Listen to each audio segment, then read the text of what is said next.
Thanks for checking out this movie review video. This is for the 2023 film Suitable Flesh. It's a Shudder exclusive and it's coming to Shudder on Friday, January 26th. So this is a no spoiler review because it's coming out before the film is hitting Shudder and just because it's a new film. I am going to recommend this off the top of the bat. It's not getting like a super high rating from me, but it is definitely a very enjoyable film that I think a lot of people are going to find some fun with. And obviously I'll go over what I liked about the film, what I didn't like about the film, but obviously it's a net positive because I'm saying watch this film when it hits on Friday, January 26th, or whenever you get to it. Anyway, this film is directed by Joe Lynch, who also did Wrong Turn 2, Dead End, Chillerama, Mayhem, My Dead Ex, Point Blank, and 4 stories of the Creepshow series, which I'm just going to say right now, this film actually feels a lot like a Creepshow story that was then taken and developed to be a feature-length film. Not in a bad way. It just has that kind of like Creepshow feel to it. And I really do wonder if that's kind of the case where it was like, oh, this is going to be a Creepshow story. And then someone was like, actually, we can make this a feature-length film. So never mind. It's not going to be for Creepshow. It's a feature-length film.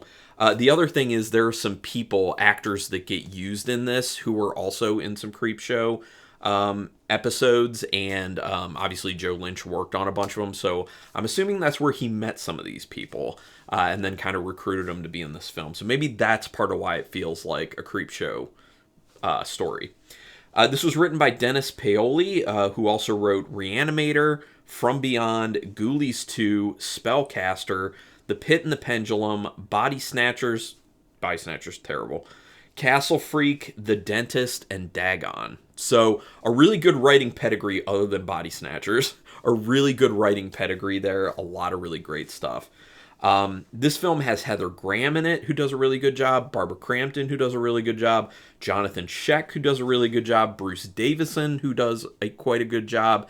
And then it also has Brian Usna as an executive producer.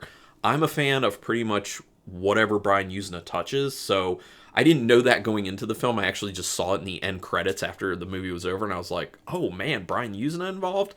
All right, no wonder I liked it.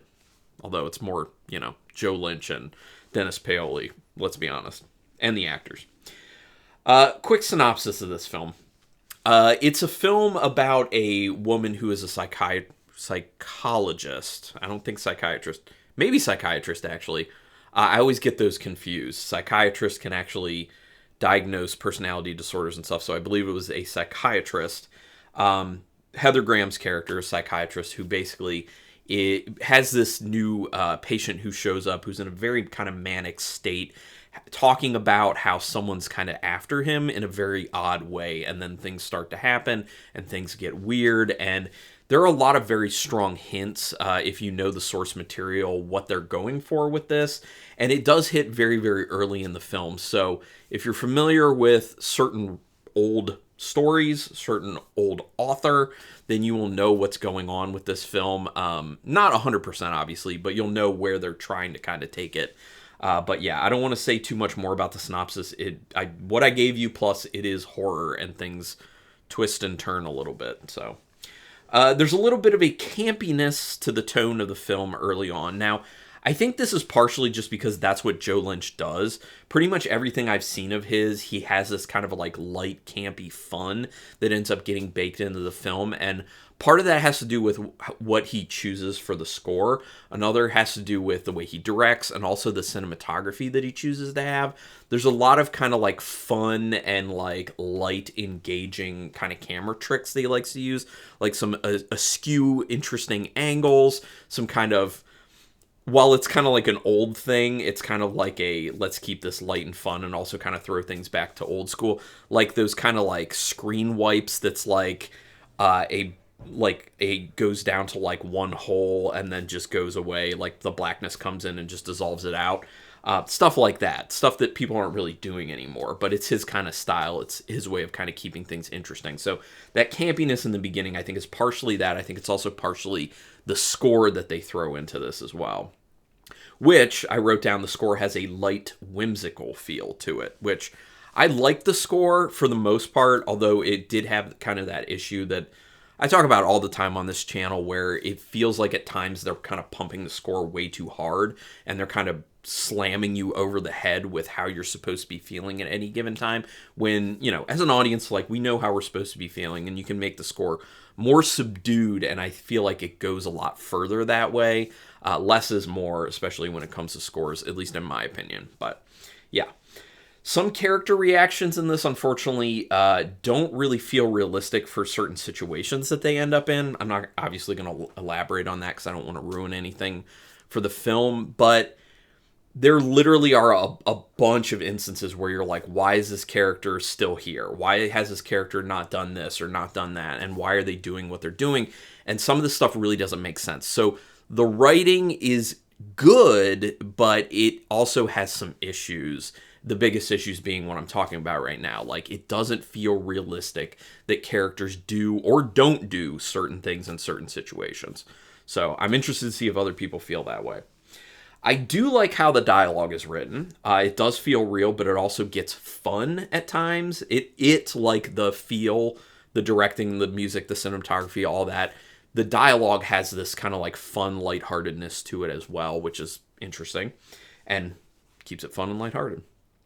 So there is a sex scene in this that has saxophone music to it, which really, really, really in that moment hit me like an old school erotic thriller, which I think was a very conscious choice. I think that Joe Lynch really wanted to capture some elements of like old school erotic thrillers in this. Like, this is a horny film. I'm going to tell you right now, it's a horny film. If you're into that, there you go. But there is no nudity. I'm going to say that. There's no nudity, but it is a horny film.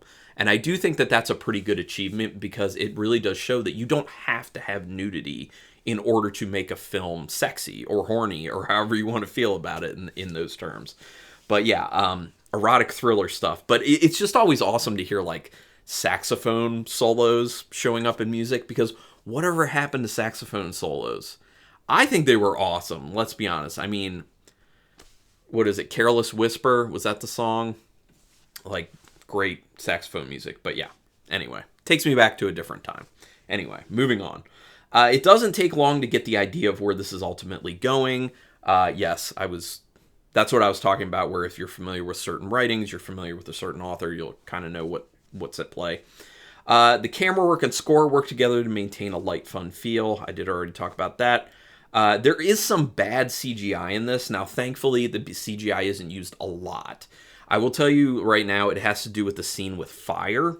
The fire looks bad. Like, it is bad CGI. It's not just a little bit off. It's not just a little wonky. It is bad. So that's unfortunate. But the fortunate thing is, like I said, they don't use a lot of CGI in this.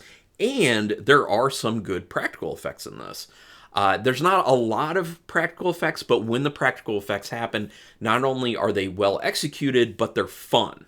And if you're into gore, there's a decent amount of viscera and gore and blood kind of spraying.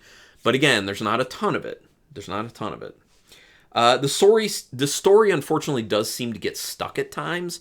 Like, it's just kind of in one place, being a little bit repetitive, unfortunately. For that reason, the pacing actually ends up suffering with this film.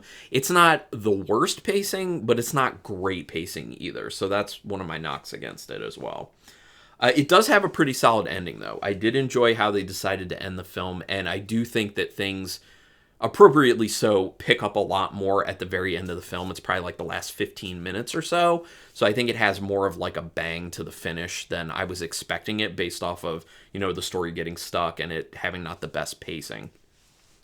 I do have to say that I really, really enjoyed the performance of Judah Lewis. So I hadn't known anything that Judah Lewis had done before. I haven't seen this actor before, but he did a very good job, especially for the role that he had. I think it was relatively demanding, and everyone did a good job. I mean, I think all the acting was good and fun and added to the overall, like, fun, light feel to the film. But I think Judah Lewis, like, really stood out to me as being particularly great. So I hope that individual has a great career coming up.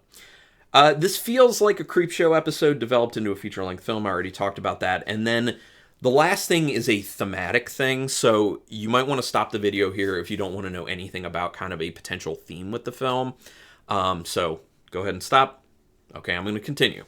Now, I don't know if this was intended. I have a feeling that it was, but my thoughts on it is it appears to deal in themes of male-dominated society and how it exercises ownership over women and their bodies, which is obviously a very, very timely societal topic right now, unfortunately. So I think that's where they were intentionally trying to go. Maybe not. I don't know. But that's kind of what I see in the film. I would also be interested to see what other people see in the film and just know in general what your thoughts on the film were. So, excuse me. Sorry about that. Overall, out of 5 stars, half stars in play, I'm going to give it a 3-star rating. I think if the pacing had been cleaned up a little bit, or those situations where characters aren't acting in an appropriate manner, I think if those things were cleaned up a bit, it could have got me to a 3.5, but I'm going to go officially a 3. Got a little bit close to a 3.5, but 3. And I do recommend it, and it was good, and I want to hear what other people have to say. When you've seen it, or if you've already seen it, go ahead and put it in the comments. You liked it, you hated it, you're in between on it, and give me a sentence or two letting me know why, so then we can have a dialogue. Because the other thing is, I can change my mind on films. I'm not one of those people who's like, this is what I see in the film and everyone else is wrong. I'm not that person. I think those people are actually very toxic in general in life, and we should always be open to hearing other people's perspectives on a lot of things, including film, most importantly in film, because that's what I'm all about. But yeah, let me know your opinions on it. Do me a quick favor, though. Hit the like if you enjoyed this video to any degree. Subscribe to my channel if you haven't already. I would greatly appreciate that. That is the best way to repay me for all this free content I'm putting out. And you can hit the notification bell button, because then you'll know when I'm putting up new reviews or other types of videos. But regardless, thanks for checking this one out. And until next time, keep it brutal.